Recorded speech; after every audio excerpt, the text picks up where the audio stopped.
I don't know what it is, but it's like certain people you never imagine dying young. I feel like Rich Homie Quan was one of them because unlike a lot of rappers, he seemed to just be himself and was all about the music. For the most part, that is. I remember the summer of 2014 and for about 2 years after that, so 2015 and 2016, Rich Homie was easily one of my favourite artists. Now, aside from the fact Rich Homie Quan's music will forever be a part of my memories because of how lit that time period of life was for me, the reason I'm making this video is because his death was apparently due to an overdose, which is being presumed stems from his addiction issues, which he himself openly spoke about recently. And as someone who has suffered with addiction issues themselves and has grown up around people with addiction issues, is something I understand very, very well. On the road, I'm still booked every week though. So money ain't slowing down. 12,000, that's some good money still. It just ain't them 40s and them 50s I was getting. Right. But I'm still going to Dubai, you know what I mean? Dubai gonna give me more than that, so I'm doing Dubais and all that. But now me and Fly ain't talking because of the litigation, man. Fly not talking at all. You know what I'm saying? I can't drop no music. My show money down. Man, I got a dark cloud over my head, bro. I probably was the person, I would definitely say, I probably was the lowest I was in my life, because you got to think, man, I went from here to here fast. You know what I'm saying? Right. And I blame myself. And it's growth. And I know it wasn't my fault. You know what I'm saying? Like, I might have said some shit 6 years ago in the interview, cuss a nigga out. And I ain't that same Quan no more because, like, I've grown. So even if I did, I'd tell a nigga, man, don't fault me for that, bro. Yeah. You know what I'm saying? I'm growing, man. You know what I'm saying? I didn't know, like... Was it drugs involved? Oh, hell yeah, man. I was on Molly every day. Oof. Listen, geeked up. Bite down. Listen, I'm talking, bro, I felt like I couldn't do a show or a song without being on Molly. When did that start? When did the habit start? When the habit started, shit. On the road, when I first got the road, I didn't on the road. The $800 show, I ain't drink no liquor, no lean, no none of that. You know what I'm saying? Shit, after some type, before then, before some type of way, we was doing so many shows, I couldn't stay up. So I knew some people like, bro, I got something to keep you up. That motherfucker kept me up, and you know. It was a machine after that. If you don't mind, who said that's where the babies was coming from. If you don't mind, who said that to you? Who said they got something for you to keep you up? Was it somebody from the industry or one of your friends? It's a family member. Oh, family member. Damn. So, I want to take some time today to explain how we can overcome our addictions and why, if you're currently struggling with an addiction, how to keep going and how to keep fighting. And one thing to note, a lot of people have severe addiction issues nowadays and they don't even realize it.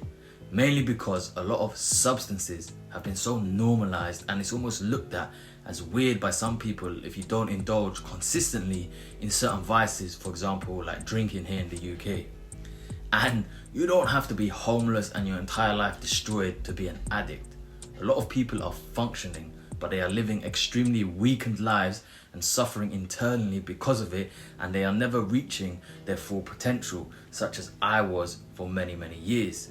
And a lot of addiction issues will end up causing you to essentially never be able to create the life you truly desire, never be able to truly figure out and discover who you are. Because why? You're constantly running from who you are by indulging in the vice. This is why it traps so many people, because people don't feel comfortable being alone with their own thoughts by themselves, because that's when things get uncomfortable, because you think about your mistakes, you think about regrets, you think about your current situation. You're basically forced to look at yourself in the mirror, and a lot of people don't like what they see when they look in the mirror. Therefore, what do they choose? Their vice, their addiction. And the thing is, the more you indulge in these addictions and vices, the harder it becomes to quit them. You think, yeah, for example, me, mine began as a teenager. Do you think I thought as a teenager when I'm doing this shit like non-stop? Like, mine was mainly to do with drinking and gambling because of the dopamine rushes that it would give me and like the adrenaline and all that. Because instead of now focusing on sports or fighting, because I moved away from that lifestyle, I ended up using those to supplement it. That's the thing. When it comes to addiction issues, this is how you can actually combat them. You need to figure out what it is you're craving. So for me, I realized I am craving adrenaline and excitement. So the substances that I was abusing mimicked adrenaline and excitement because of the dopamine it gives, the state that it puts you in for a while. Like for example, when you're drinking, you don't know what's gonna happen. Anything can happen. You can make a shit night to a lit night just by grabbing a juice with your guy, and then anything happens. Next thing you know, you're 600 miles down somewhere else. Man, the stories I've got are insane. But the point is, the best thing you can do is begin to understand why it is that you're indulging in your vice, aka you keep returning and submitting, because that's what you're doing. You're submitting to your addiction, you're submitting to your desire. But you need to remember, where's this desire coming from? It's a thought, usually. Yes, in certain cases, especially if you're doing pills or heavy drugs and whatnot. To be honest, even gambling did this for me. Like literally, I would get my brain would be in physical pain from craving the dopamine for it. But the point being is, with hard substances, you are craving it, right? But once you give in, you set yourself back. So the first step is literally, you gotta figure out a way how to stop. You need to put yourself in an environment where you're not going to be able to do it, and you need to get through it. Because once you get through those first clean stages, you then realize you have power. Because at first it feels like it has power over you.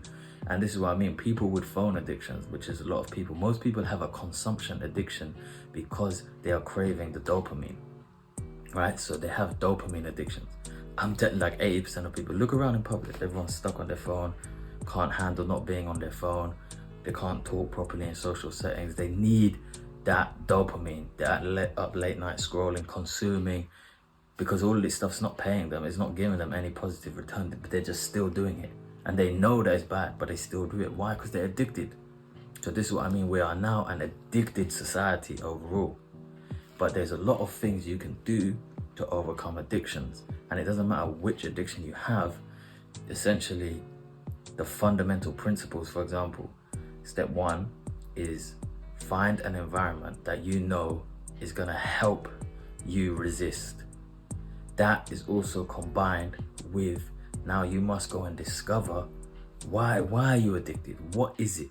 But you will only figure that out if you take time to detox and be by yourself alone, no distractions.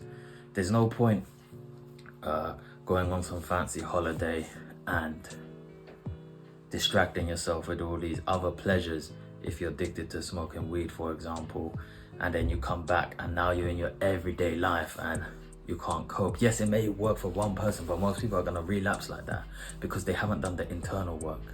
It is the internal work that helps you overcome, because from there you grow strength. And essentially you need to become good at saying no. And the more you say no, so this starts off extremely hard.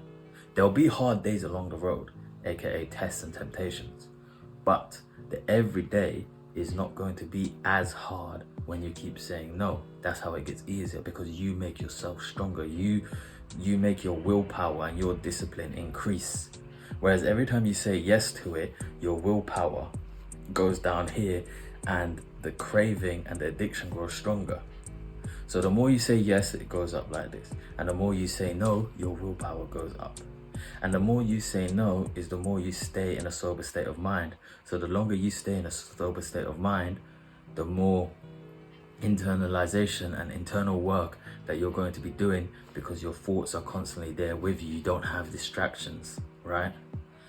And unfortunately, for example, in Rich Homie Quan's case, like I said, you can have all you want. You can have money, you can have family, you can have women, you can have whatever it is.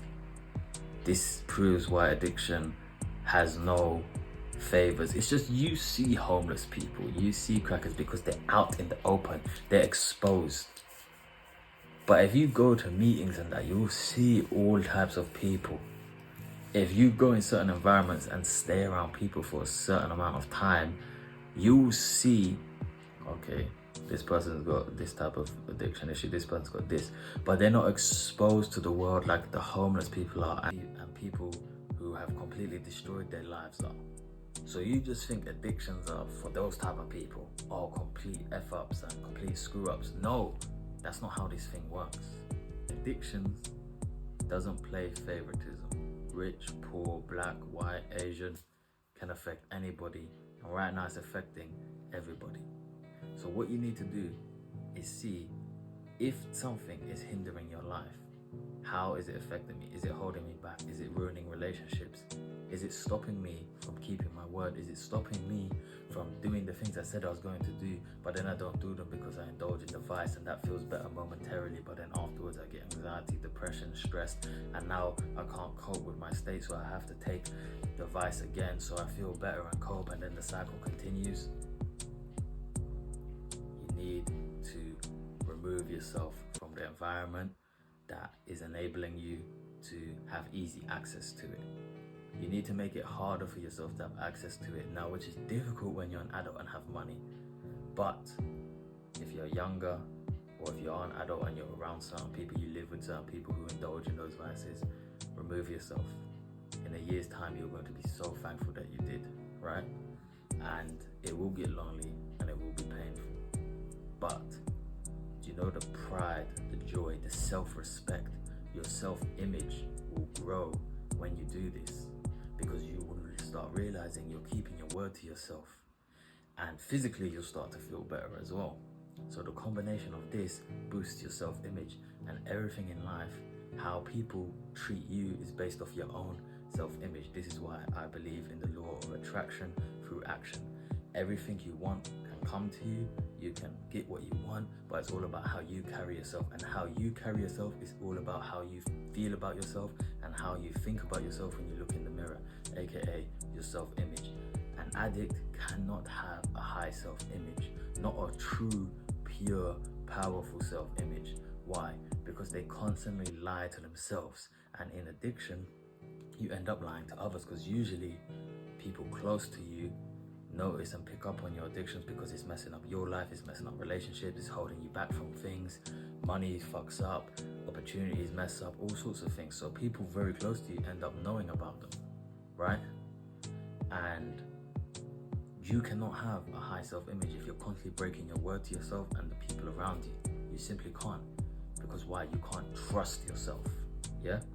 So if you can't trust yourself, you will never ever be able to be a top performer and essentially create the life you desire in a way where you can actually genuinely, truly be proud, and your family and everyone around you be proud of it. Because a lot of things are built on quicksand. This is why I speak about young guys and that following the trapping lifestyles, or these unethical lifestyles, these MLMs, all sorts of stuff like that, right?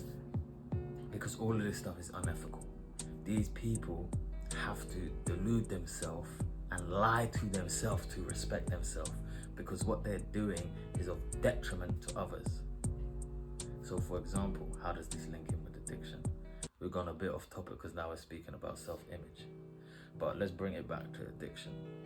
With addiction, the issue is it beats up your self-image so much, and it pushes you lower and lower and lower, and you end up just coping and essentially riding a mundane train through life.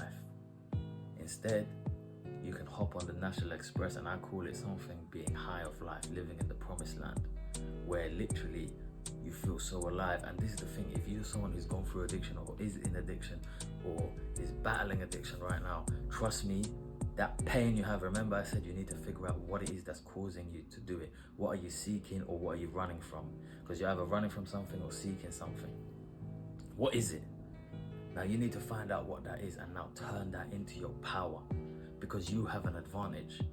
You understand things, you've been through so much that you can now transmute this energy and direct it in another way, and that is going to actually have a positive return on investment in your life. Think about all the time, money, energy spent, wasted on that vice. Imagine now when you clean up and you get rid of it, think about how much time, energy and money you get back. Do you know the mental state that puts you in? It's like someone injected you with steroids. Because you're so proud of yourself, your self-image is boosted high, your physical wellness is getting better, everything around you is mending, you're making progress. But deep down you still remember the pain. So that pain is like a fuel. It gives you that extra fire. You have that extra power. And I have a saying like, the person who didn't know darkness cannot ever truly know light. It's essentially, basically, how can you know what pain feels like if you don't know? How can you know what joy feels like if you don't know what pain feels like, right? How can you know what good is when you don't know what bad is? The fact that if you've gone through addiction, you have such a low reference point of what pain and suffering is, right? That when life is good, yeah, you feel so grateful. So grateful. And it's just sad, man, because Rich Homie was like, I see he dropped some new music and all that. I didn't listen to his new music, but obviously now I'm gonna listen to his new music. And when people say, oh, fake love and all that, no. You know, sometimes people in life, especially with rappers and whatnot, same like athletes, they have their peaks and they have their periods, and then they fall back or they aren't in the spotlight no more. But the memories they create are forever lasting. So then when something happens like this, it's truly sad because people link someone like Rich Homie Quan to their high school days, their university days, their college days, their young adult days. Those summers of 2014, 2015, 2016, man, those were some fucking summers, man. Anyway, man, I have a whole page essentially dedicated to sharing knowledge to help achieve freedom, to navigate life, and essentially create the life you desire. And one of the big things I talk about is essentially the law of attraction through action. And if you understand this law, then essentially it forces you to have to overcome your addictions. So addictions, like I said, is plaguing everybody right now. It's not just the heroin addict, crack addict or something like that, or the homeless people. No, we are past that stage in society now. Most people out here are functioning addicts, but it's still hindering your life and not enabling you to create the life you desire. Go and subscribe to my channel, Life with Cass. Link is in the description below. Subscribe to that. There's a few videos on there already. I just started it, full of value, full of practical steps and advice that you can do because I've done it myself. People around me have done it. I know what I'm talking about. Anyway, man, that's it, man, for this video. Rest in peace, Rich Homie Quan, man. And remember, we all have a choice in life. Elevate or deteriorate. Love.